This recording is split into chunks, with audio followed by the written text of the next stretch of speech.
student, this is the my second lecture of transdermal drug delivery system, and in this topic we are going to cover the following content such as basic component of transdermal drug delivery system and types and approaches used in transdermal drug delivery system. अगर हम कोई transdermal drug delivery system में जो हमारा patch use कर रहे हैं उसकी अगर हम स्ट्रक्चर देखेंगे तो बेसिकली 7 कंपोनेंट्स जो हैं हमारे transdermal drug delivery system patch में प्रेजेंट रहते हैं. पहला कंपोनेंट होता है पॉलीमर मैट्रिक्स या matrices, second is drug, third is pressure sensitive adhesive, fourth is permeation enhancers, fifth is backing membrane, sixth is release liner and seventh are excipient and other supporting material. तो हम सबसे पहले start करते हैं polymer matrix या matrixes से. तो polymer matrix क्या है? वो मटेरियल है या वो पॉलीमर है जिसके अंदर हम अपने ड्रग कैंडिडेट को एनकैप्सुलेट करते हैं either in the form of reservoir और either in the form of matrix. कई बार होता है कि हमारा एक ही पॉलीमर सफिशिएंट होता है हमारी ड्रग को एनकैप्सुलेट करने के लिए और उसमें सारी पॉलीमर की सुटेबल प्रॉपर्टीज़ होती हैं, लेकिन समटाइम्स क्या होता है हमारा पॉलीमर इनसफिशिएंट रहता है सारी प्रॉपर्टीज़ को फुलफ़िल करने के लिए. उन केसेस में हम ब्लेंडेड मिक्सचर यूज़ करते हैं या फिर उसमें हम कुछ प्लास्टिसाइजर्स का एडिशन करते हैं. तो उस केस में जब हम पॉलीमर्स का ब्लेंड यूज़ करते हैं तो उस केस में हम बोलते हैं पॉलीमर मैट्रिक्सेस, मीन्स जब हमने एक से ज़्यादा पॉलीमर को यूज़ किया है या फिर हम एक कोई को ब्लॉक पॉलीमर यूज़ करें जिसमें हम एक या एक से ज़्यादा पॉलीमर्स की प्रॉपर्टीज़ को गेन कर सकते हैं, या फिर हम उसमें प्लास्टिसाइजर्स का इनकॉर्पोरेशन करें ताकि वो हमारे पॉलीमर की स्टिफनेस को रिड्यूस कर दें एंड फर्दर उसको सुटेबल पॉलीमर बनाने में हेल्प करें. तो फर्दर हमें पॉलीमर की कुछ सुटेबल प्रॉपर्टीज़ रिक्वायर्ड रहती है कि हम उसे सुटेबली यूज़ कर सकें TDDS टाइप ऑफ सिस्टम में. फर्स्ट प्रॉपर्टी रिक्वायर्ड है कि हमारे पॉलीमर का सफिशिएंट मॉलिक्यूलर वेट होना चाहिए, उसका सफिशिएंट ग्लास ट्रांजिशन टेम्परेचर होना चाहिए ताकि वो कंट्रोल रिलीज मैनर में और रेट लिमिटिंग इफेक्ट के साथ ड्रग को हमारे रिजर्वायर से रिलीज कर सके. फर्दर जो हमारा पॉलीमर है वो बायोडिग्रेडेबल नेचर का होना चाहिए एंड फर्दर अगर हमारे पॉलीमर का डिग्रेडेशन बॉडी के अंदर होता है तो फर्दर उसके डिग्रेडेशन प्रोडक्ट बॉडी में कोई टॉक्सिसिटी कॉज नहीं करना चाहिए and they are easily remove out from the body. And further हमारा जो पॉलीमर है वो हमारी ड्रग की मैकेनिकल प्रॉपर्टीज़ को कहीं भी अफेक्ट नहीं करना चाहिए, ड्रग के साथ उसका कोई भी इंटरेक्शन नहीं होना चाहिए. जो सेकेंड मोस्ट इम्पॉर्टेंट कैंडिडेट हमारा ट्रांसडर्मल पैच में होता है वो ड्रग जिसका हमें थेराप्यूटिक इफेक्ट गेन करना है. तो यहाँ पे जो ड्रग है हमारी इसी पॉलीमर के अंदर एनकैप्सुलेटेड या मैट्रिक्स फॉर्म में प्रेजेंट होती है. फर्दर जो ड्रग कैंडिडेट आप यहाँ इस पैच में यूज़ कर रहे हैं उसकी भी फर्दर हमें कुछ आइडियल प्रॉपर्टीज़ रिक्वायर्ड होती हैं. तो बेसिकली ड्रग की हमें 2 टाइप ऑफ प्रॉपर्टीज़ रिक्वायर्ड है. एक है पहली है फिजियोकेमिकल और दूसरी है बायोलॉजिकल. तो फिजियोकेमिकल प्रॉपर्टीज़ हम पहले भी फैक्टर्स में पढ़ चुके हैं. तो फिजियोकेमिकल प्रॉपर्टीज़ में आएंगे आपकी ड्रग का partition coefficient, diffusibility, melting point, solubility, molecular size etcetera. तो अगर आपको चाहिए कि आपका ड्रग सुटेबली उसका फर्दर एब्जॉर्प्शन और परमिएशन हो आपकी डिलीवरी सिस्टम से तो उसके बाद सुटेबल पार्टीशन कोफिशिएंट होना चाहिए, लॉग के वैल्यू 1 to 3 के बीच में होना चाहिए. फर्दर मेल्टिंग पॉइंट, हमारी ड्रग का melting point always should be below 200 degree Celsius. आपकी ड्रग का मॉलिक्यूलर वेट या मॉलिक्यूलर साइज 500 डाल्टन्स के बिलो होना चाहिए. अगर हमारी ड्रग का साइज 1000 डाल्टन से अबव हो जाता है उस केस में फर्दर ड्रग को स्किन सरफेस से परमिएट होने में प्रॉब्लम जाती है. फर्दर जो हमारी ड्रग है उसकी solubility oil as well as water type के जो हमारे सॉल्वेंट हैं, दोनों में उसको सॉल्युबिलिटी शो करना चाहिए। फर्दर सेकेंड कैटेगरी की जो प्रॉपर्टीज़ हैं जिसमें बायोलॉजिकल प्रॉपर्टीज़ है, तो बायोलॉजिकल प्रॉपर्टीज़ में हमें चाहिए कि हमारी ड्रग का जो डोज है हमेशा 10 mg पर डे से कम होना चाहिए, 10 mg पर ml से कम होना चाहिए, जस्ट बिकॉज हम ट्रांसडर्मल ड्रग डिलीवरी सिस्टम में हाई अमाउंट ऑफ ड्रग को एनकैप्सुलेट नहीं कर सकते। फर्दर हमारी ड्रग जो है स्किन सरफेस पे मेटाबोलाइज नहीं होना चाहिए। अगर जस्ट बिकॉज हमारी ड्रग मेटाबोलाइज हो गई तो फर्दर उसकी बायोबिलिटी डिक्रीज हो जाएगी और उसको यहाँ पे एनकैप्सुलेट करने का कोई मतलब नहीं है। फिर फर्दर हमारी ड्रग कैंडिडेट जो हम यूज़ कर रहे हैं वो कोई भी लोकल इरिटेशन कॉज नहीं करना चाहिए, कोई भी इम्यूनोलॉजिकल इफेक्ट उसको इंड्यूस नहीं करना चाहिए। तो ये हमारी 2 प्रॉपर्टीज़ रिक्वायर्ड होती है कि हम किसी भी ड्रग कैंडिडेट को जब पैच में यूज़ करने जाते हैं। फर्दर नेक्स्ट कंपोनेंट है हमारा प्रेशर सेंसिटिव एडहेसिव।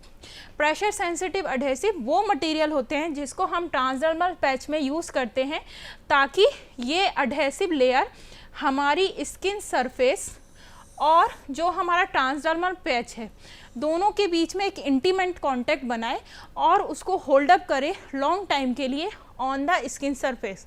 तो हमारा जो प्रेशर सेंसिटिव एडहेसिव है उसकी भी सम आइडियल प्रॉपर्टीज़ हमें रिक्वायर्ड है, सच है कि हमने अगर कोई pressure sensitive adhesive material use किया है तो वो नॉन टॉक्सिक होना चाहिए, नॉन इम्यूनोजेनिक होना चाहिए, नॉन रिएक्टिंग होना चाहिए और आपके ड्रग कैंडिडेट के साथ कोई भी उसका इंटरेक्शन नहीं होना चाहिए।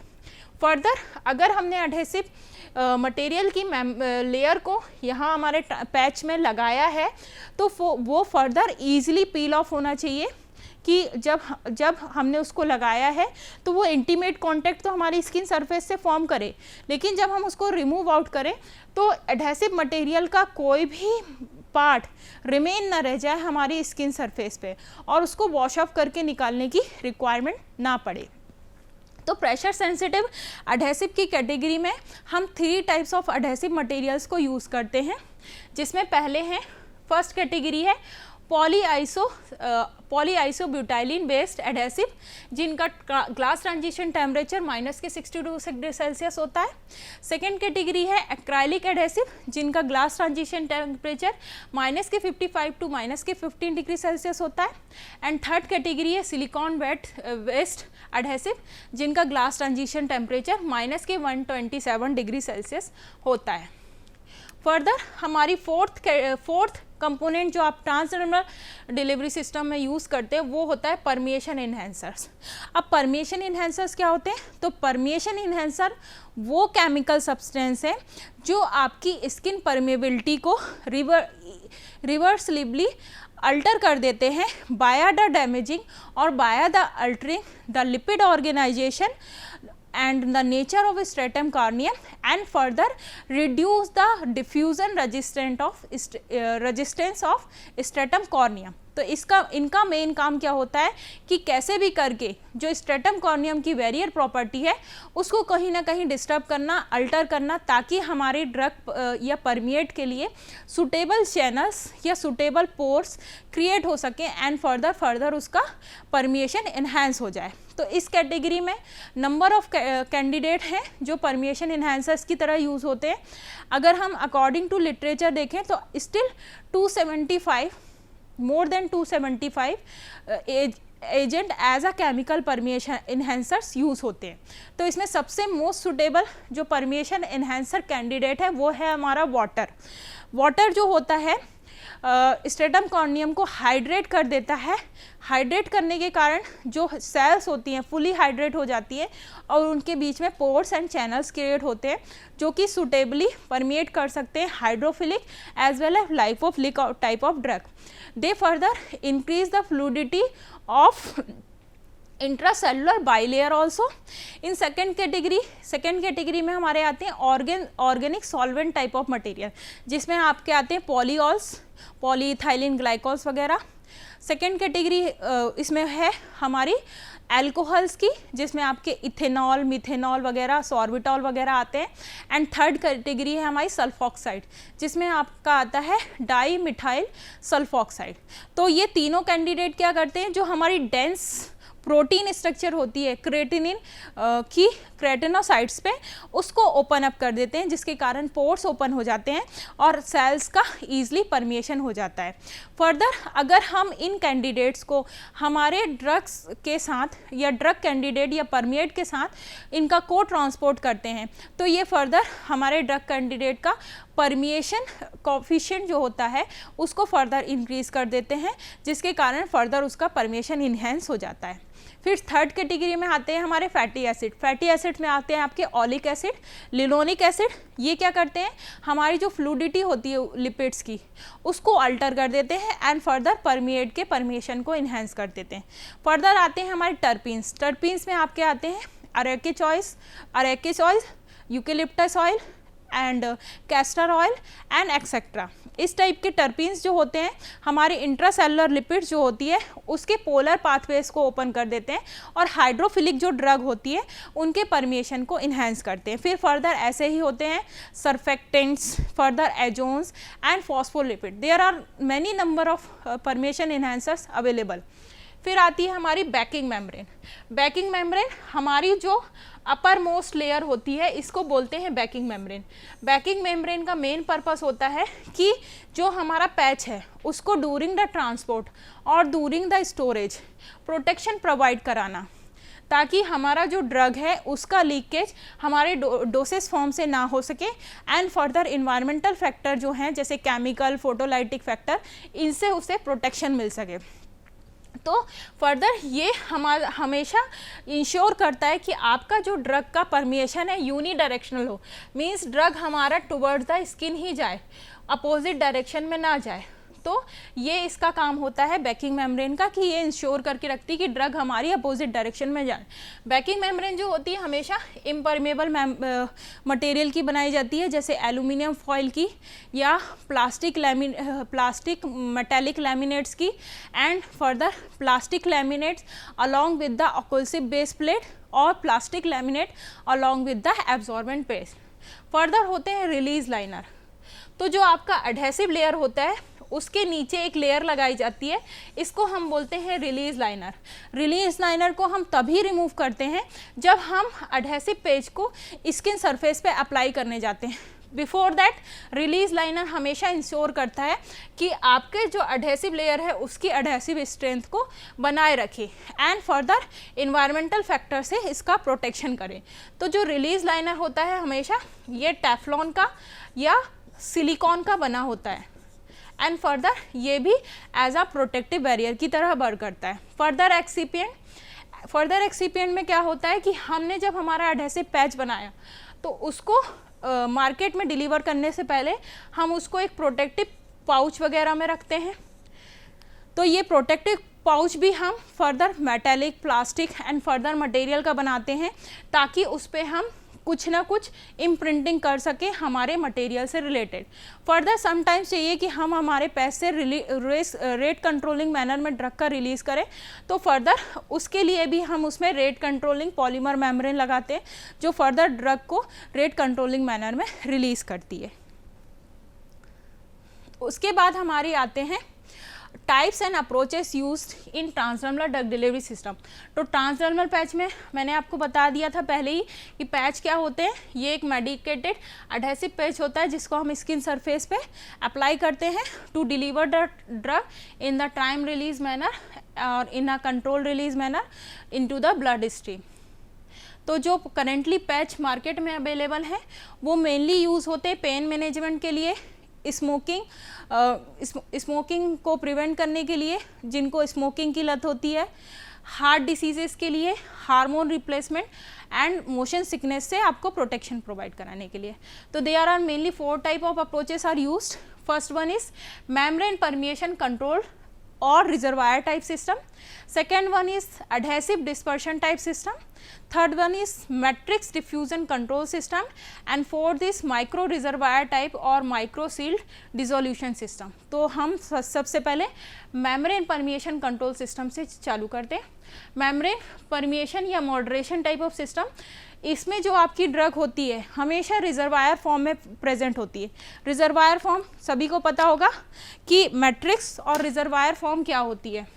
तो रिजर्वायर फॉर्म वो होती है जिसमें आपकी ड्रग पॉलीमर के अंदर एनकैप्सुलेट होती है एंड बाहर आपका पॉलीमर एक कोटिंग बनाता है, और मैट्रिक्स सिस्टम वो होता है जिसमें आपकी drug through out the polymer spread होती है और यहाँ पे टोटल डिस्पर्सन प्रेजेंट होता है। तो यहाँ पे हमें रिजर्वायर टाइप का सिस्टम बनाना है।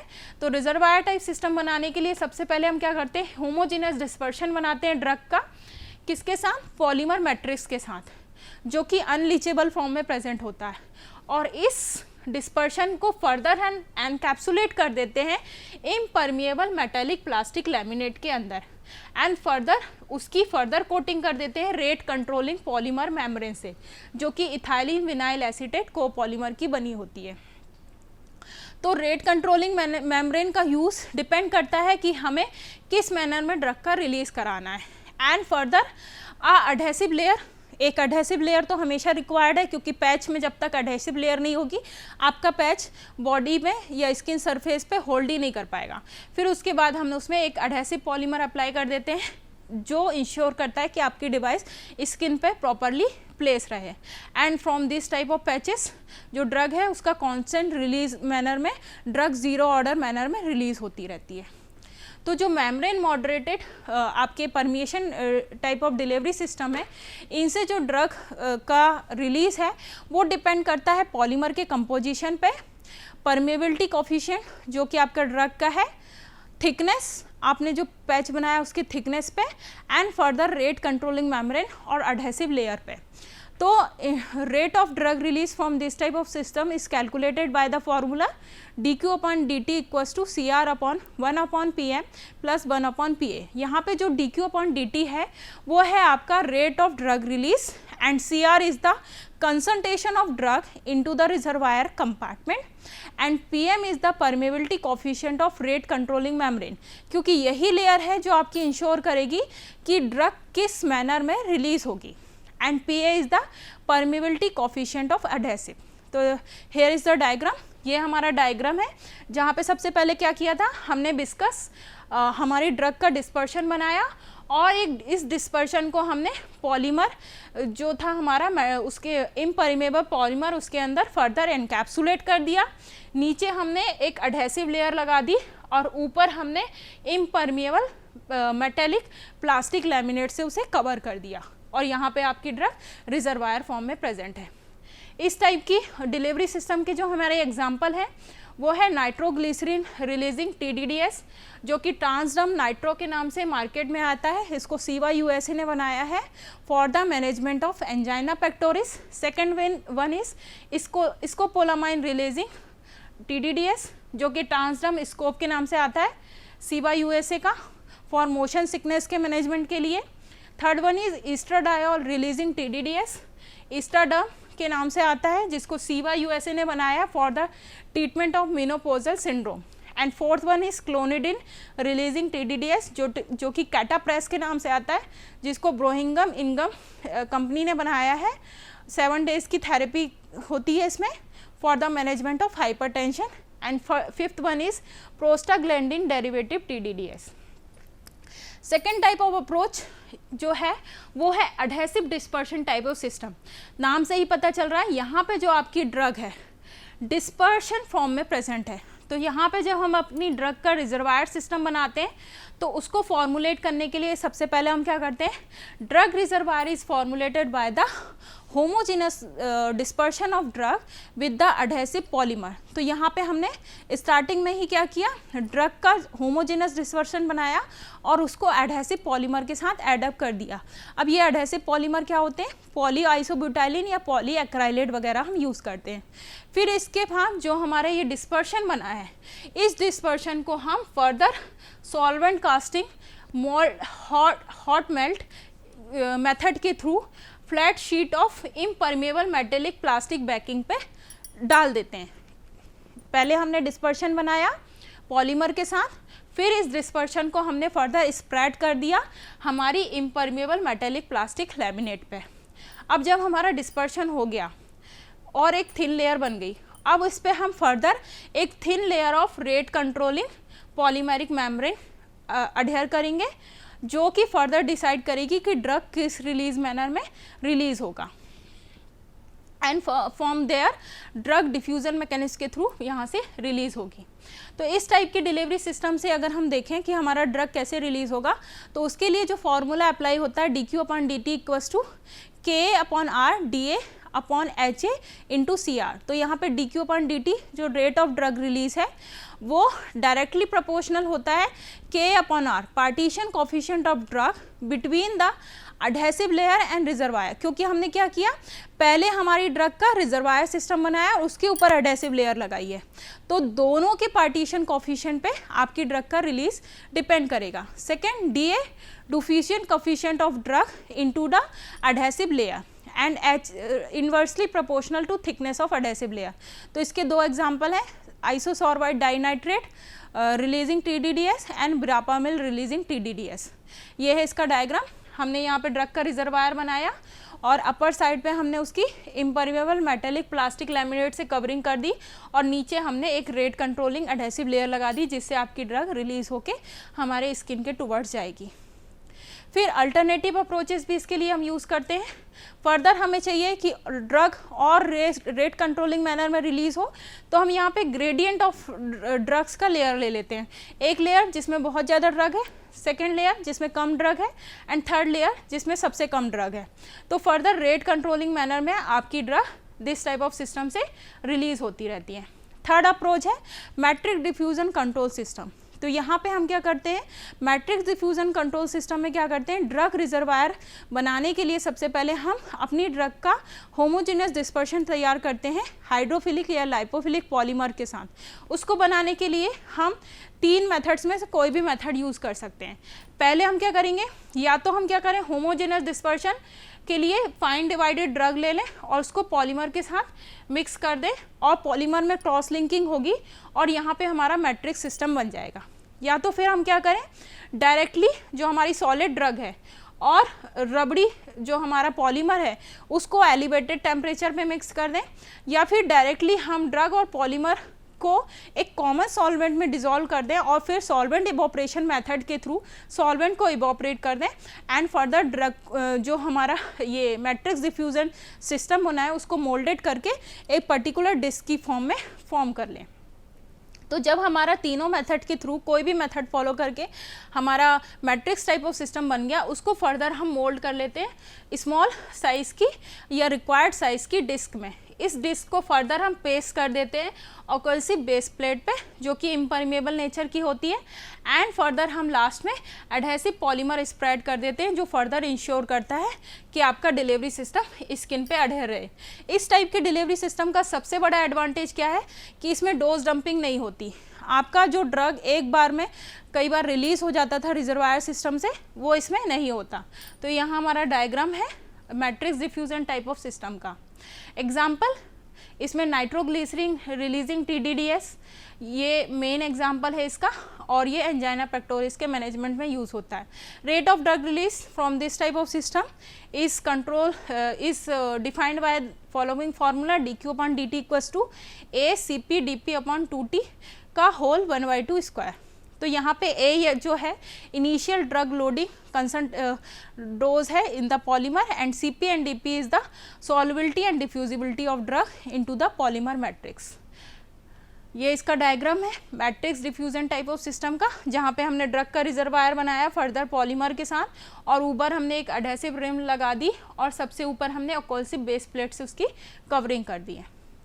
Fourth one is micro reservoir type of system या माइक्रो सील्ड डिसोल्यूशन सिस्टम। तो ये सबसे बेटर अप्रोच है जिसमें हम रिजर्वायर और मैट्रिक्स डिफ्यूजन सिस्टम दोनों के कॉम्बिनेशन को यूज़ करते हैं। तो फॉर दैट पर्पस हम सबसे पहले क्या करते हैं, ड्रग का सस्पेंशन बनाते हैं किसी वाटर सोल्यूबल लिक्विड पॉलीमर में और फर्दर इस सस्पेंशन को हम फर्दर लाइपोफिलिक पॉलीमर जो कि हमारा सिलिकॉन इलास्टोमर होते हैं उनमें डाल देते हैं एंड फर्दर। तो पहले हमने क्या बनाया, पहले हमने मैट्रिक्स सिस्टम बनाया और उस मैट्रिक्स सिस्टम को फर्दर रिजर्वायर सिस्टम में इनक्लोज कर दिया। तो हमें दोनों अप्रोचेस का कॉम्बिनेशन मिल गया एंड फर्दर हम उसकी रेट कंट्रोलिंग मेम्ब्रेन से फर्दर कोटिंग कर देंगे to control the release of drug from this type of disc. फिर फर्दर हम जो हमारा डिस्क है उसको फर्दर लास्ट में ओक्लूसिव बेस प्लेट पे पेस्ट कर देंगे एंड एडहेसिव मेम्ब्रेन से उसकी पॉलीमर मेम्ब्रेन से उसकी कोटिंग कर देंगे। इस टाइप के डिलीवरी सिस्टम की जो एग्जांपल है nitroglycerin releasing TDDS, nitro disc के नाम से आता है, जो कि डेली डोज 0.5 mg पर सेंटीमीटर स्क्वायर डिलीवर्ड करने के लिए यूज़ होता है। ये डायग्राम है इसका। तो यहाँ पे हमारे माइक्रो रिजर्वायर सिस्टम है जो फर्दर पॉलीमर मैट्रिक्स से कवर किए गए हैं। ऊपर आपके एडहेसिव रिंग प्रेजेंट है और फर्दर अपर साइड में हमने ओक्लूसिव बेस प्लेट से उसकी कवरिंग कर दी है। कुछ मार्केटेड फॉर्मुलेशन है जो मैंने इस टेबल में मेंशन की है। अलॉन्ग विद ड्रग कैंडिडेट किस ट्रेड नाम से आता है, कौन सी अप्रोच उसमें यूज़ की गई है, कौन सी कंपनी उसको मैन्युफैक्चर करती है और फॉर दैट पर्पस कि किस पर्पस के लिए वो मार्केटेड पैच यूज़ किया जाता है। And lastly there is the evolution parameter of transdermal drug delivery system. तो 3 types of parameter is there. First one is physicochemical evolution, means जब हमने पैच बनाया तो पैच बनाने के बाद हमने उसकी फिजिकल और केमिकल प्रॉपर्टीज़ का इवोल्यूशन किया।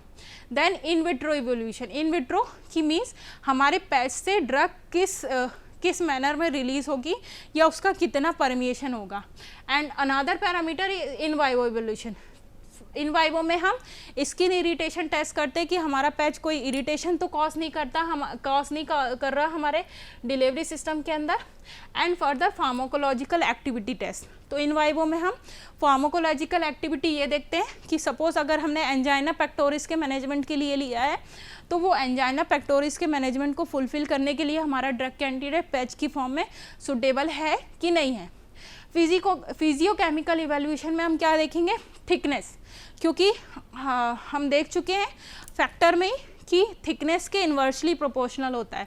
तो अगर हमारे पैच की थिकनेस बहुत ज़्यादा होगी तो उसमें ड्रग के रिलीज़ में बहुत ज़्यादा प्रॉब्लम जाएगी। तो हमें प्रॉपर और सफिशिएंट थिकनेस चाहिए हमारे पैच की, जो हमने फॉर्मुलेट किया है। तो हम सबसे पहले थिकनेस को टेस्ट करते हैं, ना ज़्यादा थिक हो ना ज़्यादा थिन हो। सेकेंड, यूनिफॉर्मिटी ऑफ वेट, तो अगर हमने ड्रग को पैच के अंदर मैट्रिक्स फॉर्म में या रिजर्वायर फॉर्म में बनाया है तो ड्रग हमारी यूनिफॉर्मली डिस्ट्रीब्यूट है थ्रू आउट द पैच कि नहीं, हमें यह भी इंश्योर करना है। क्योंकि अगर हमारी यूनिफॉर्मिटी नहीं है ड्रग की थ्रू आउट द पैच तो उस केस में क्या होगा कि आपकी जो ड्रग है वो प्रॉपरली या रेट कंट्रोलिंग मैनर में रिलीज़ नहीं होगी। Drug content determination, drug content means हमने कितना अमाउंट ऑफ ड्रग लोडिंग के लिए इनिशियली दिया था और कितना अमाउंट ऑफ ड्रग हमारे पैच के अंदर अवेलेबल है, इसको हम ड्रग कंटेंट डिटर्मिनेशन से टेस्ट करते हैं। तो इसमें initial dose, final dose divided by initial dose into 100 करके देख लेते हैं कि हमारे पैच के अंदर कितना % ऑफ ड्रग आया है। कंटेंट यूनिफॉर्मिटी, फर्दर हमने जो पूरा बैच बनाया है पैच का तो उसमें हर पैच में यूनिफॉर्मिटी मेंटेन है कि नहीं है। हो सकता है कि किसी पैच में आपके कम डोज हो, किसी पैच में हाई डोज हो, तो उसको इंश्योर करने के लिए हम रैंडम टेस्टिंग करते हैं। पूरे बैच में से रैंडमली सैंपल्स को सिलेक्ट करते हैं और उसके अंदर कंटेंट यूनिफॉर्मिटी टेस्ट करते हैं। मॉइस्चर कंटेंट टेस्ट कि हमारे पैच के अंदर प्रॉपर मॉइस्चर प्रेजेंट है कि नहीं, वो ड्राई अप तो नहीं हो गया, उसको टेस्ट करने के लिए हम मॉइस्चर कंटेंट टेस्ट करते हैं। और एक सफिशिएंट रिक्वायर्ड मॉइस्चर हमेशा रिक्वायर्ड रहता है कि हमारे पैच के अंदर इतना नंबर ऑफ मॉइस्चर प्रेजेंट होना चाहिए। Moisture uptake test, moisture uptake test में हम ये देखते हैं कि हमारा पैच कहीं ज़्यादा हाइग्रोस्कोपिक तो नहीं है या फिर उसमें मॉइस्चर बहुत ज़्यादा गेन तो नहीं हो रहा, तो उसके लिए हम मॉइस्चर अपटेक टेस्ट करते हैं। Folding endurance test, folding endurance test की मीन्स हमारा जो पैच है उसमें सफिशिएंट मैकेनिकल स्ट्रेंथ है कि नहीं, क्योंकि अगर उसमें सफिशिएंट मैकेनिकल स्ट्रेंथ नहीं होगी तो डूरिंग द ट्रांसपोर्ट और डूरिंग द स्टोरेज कंडीशन उसमें क्रैक्स आ सकते हैं या उसमें डैमेज हो सकता है। तो उसके लिए हम फोल्डिंग एंड्योरेंस टेस्ट भी करते हैं। टेंसाइल स्ट्रेंथ कि हमारा पैच प्रॉपरली स्ट्रेच हो सकता है कि नहीं, या पैच की टेंसाइल स्ट्रेंथ अच्छी कि नहीं, इसके पर्पज़ के लिए हम टेंसाइल स्ट्रेंथ टेस्ट करते हैं। देन टैक टेस्ट कि हमारा जो अडेसिव लेयर हमने पैच के साथ लगाया है उसकी टैकीनेस कितनी है, उसकी स्टिकीनेस कितनी है। अगर उसकी स्टिकीनेस प्रॉपर नहीं होगी तो उस केस में भी हमें फर्दर प्रॉब्लम जाएगी, हमारा जो डिवाइस है, जो डिलीवरी सिस्टम है, वो भी आपका स्किन सरफेस पे अडेयर नहीं रहेगा। तो फॉर दैट पर्पस हम टैक प्रॉपर्टी टेस्ट करते हैं। In vitro in vivo test तो मैं आपको बता ही चुकी हूँ कि हमारा ड्रग किस मैनर में रिलीज़ होगा, और ड्रग जो फार्माकोलॉजिकल एक्टिविटी शो करना है उसको, वो हम इन वाइवो स्टडीज़ में टेस्ट करते हैं। तो यहाँ पे हमारा इवेल्यूएशन पैरामीटर फिनिश हो गया। Then there is the reference जो मैंने यूज़ किए हैं बनाने के लिए। सो यहाँ पे टोटल टॉपिक ख़त्म हो गया। Thank you.